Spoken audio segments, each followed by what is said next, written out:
Hi, and welcome. I'm Amber, co-founder and counselor at Convenient Colorado Counseling. And today I'm going to talk to you about procrastination. So procrastination is the action of delaying a task that needs to get done. So making the choice to do something else other than what we need to do. About 20% of adults are repeat procrastinators, and this leads to a higher level of stress and a lower level of mental well-being, because when we procrastinate, things tend to pile up on each other and lead to those higher levels of stress.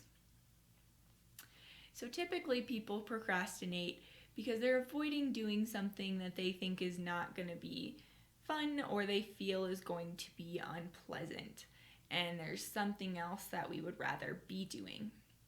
But when you procrastinate, it affects your personal life and your professional life, along with your mental well-being.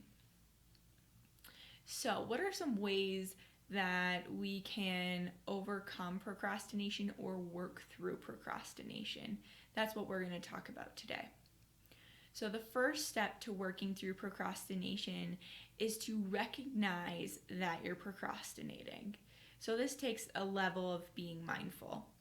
Once you've recognized that you're procrastinating, I suggest doing some sort of mindfulness exercise, because if you're procrastinating, the thought of doing this task that you don't want to do might lead to some higher levels of stress.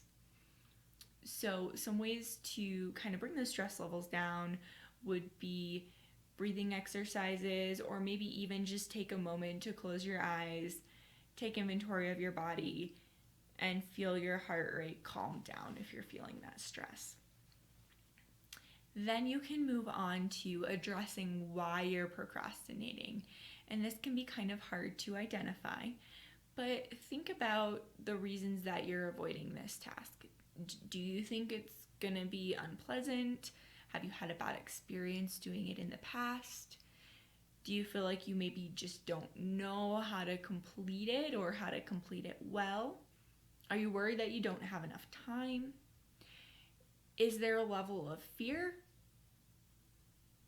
So really taking into account what is that reason that I'm procrastinating.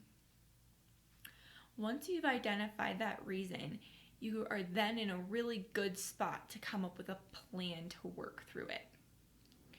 So, if maybe you're fearful of the task, this can be a good time to reach out to a loved one or a coworker to see if you can get some help or look for some other resources to help you with this task.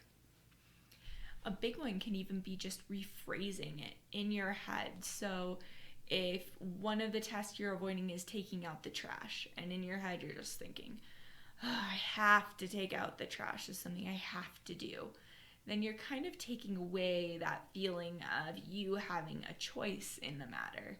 So rephrasing it to saying, okay, if I take out the trash, then I can do something that I want to do.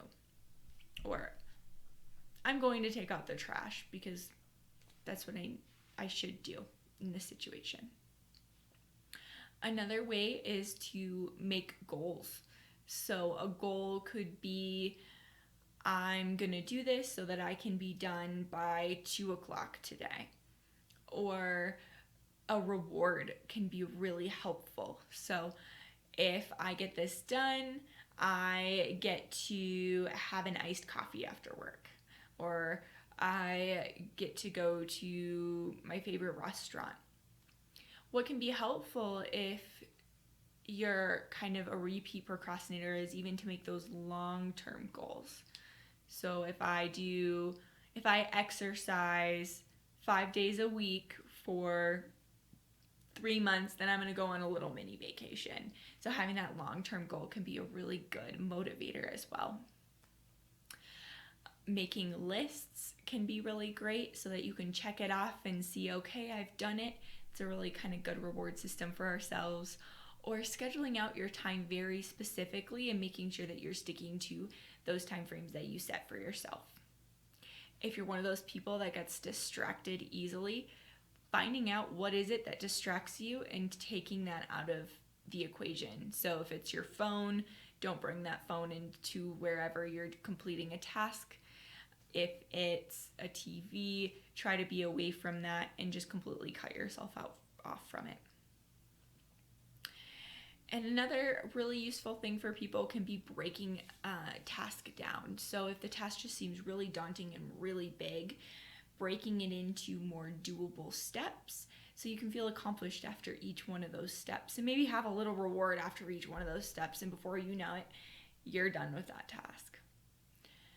So I gave a lot of suggestions for coming up with a plan, and that's because different things motivate different people.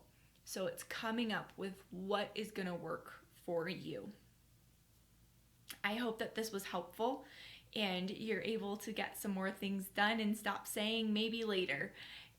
And that procrastination, it can be hard to break, but just like anything else, repeatedly following through with your plan will create a new habit and lead to those lower stress levels. So I post weekly about mental health, wellness, and topics, mental health tips and tricks, debunking different mental health myths in society, and then talk about diagnoses to make them seem a little less scary and kind of daunting. If this seems like something that would be helpful or useful to you or someone you know, please like and subscribe below or share with that person. Thank you for joining me today.